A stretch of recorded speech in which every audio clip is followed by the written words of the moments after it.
管理方式让公众十分忌讳。法轮功的发展方式是人心从心，采取的管理方式是来去自由、松散管理，这与中共的严密组织十分不同。尽管如此，中共每周一次乃至多次的政治决议，组织生活却形同虚幻。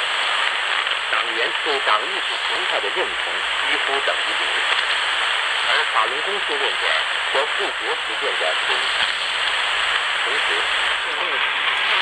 共产党现在法轮功出的是九层之语，其将从与中共相互利用迫害法轮功。希望之声每天3小时向中国播出，时间是北京时间早上6点到7点，9点635兆赫。